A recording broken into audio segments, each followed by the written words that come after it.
আসসালামু আলাইকুম রহমতুল্লাহি বরকাত। ভাই ভাই এই ইউটিউব ভাইরা আমার, এখন দেখতে পারবেন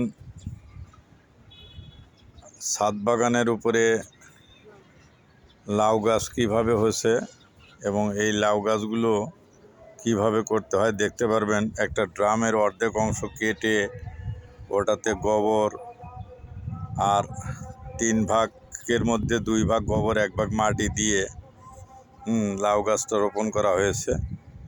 এই লাউ গাছে দেখতে পাচ্ছেন বেশ সুন্দর করে লাউ গাছের হয়ে গেছে। এই লাউ গাছের মধ্যে কিছু লাউ আছে, আমাদের লাউ আমরা এখন উঠাবো।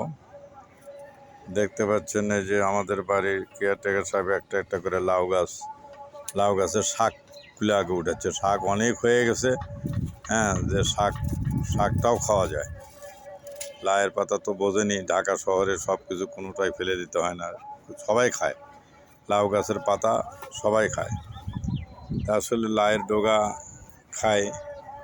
উপরন্ত লাউ গাছও আছে, দেখতে পাচ্ছেন কিভাবে পাতাগুলো বড় বড় পাতা, যেমন শাক পাতাগুলো হয়েছে আলহামদুলিল্লাহ অনেক ভালো।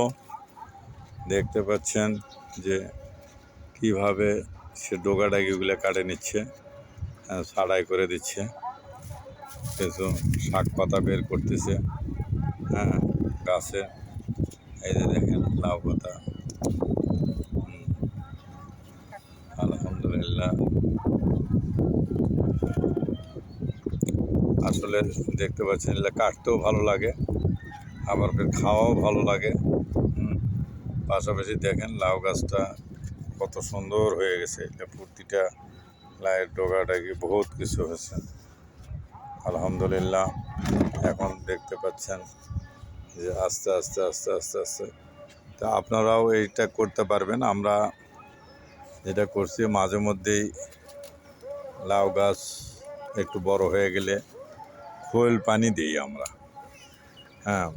সার, সারটা আমরা দেনে দিই। দেখেন একটা মোটামুটি একটা লাউ উঠেছে, লাউটা দেখতে পাচ্ছেন, তা মোটামুটি লাউ উঠাইলো আজকে। এরকম মাঝে মধ্যে লাউ উঠাই, দেখতে পাচ্ছেন লাউটা। আলহামদুলিল্লাহ আলহামদুলিল্লাহ। লাউটা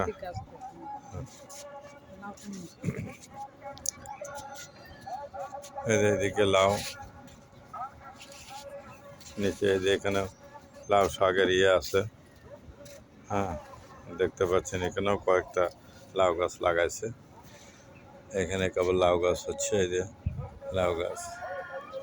এইগুলো আমরা সাধারণত লাউ গাছ লাগানো ওইভাবে সিস্টেম একটাই, যে মাটিতে 3 ভাগের মধ্যে 2 ভাগ গোবর দিয়ে 1 ভাগ মাটি দিয়ে যদি গাছটা লাগানো যায় তাহলে খুব ভালো হয়, খুব ভালো হয়।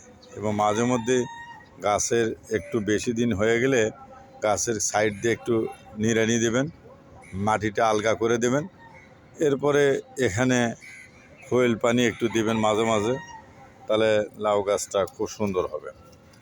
এইভাবে দেখেন লাউ গাছে উঠাইলেন আলহামদুলিল্লাহ। আজকে লাউ গাছের ছবি আপনাদেরকে দেখাইলাম এবং কিভাবে লাগাতে হয় সেটাও বললাম। ইনশাল্লাহ আপনারাও করেন, ইনশাল্লাহ করলে এর সফলতা আসে। তো আজকের মতো এখানে শেষ করলাম। আসসালামু আলাইকুম রহমতুল্লাহ।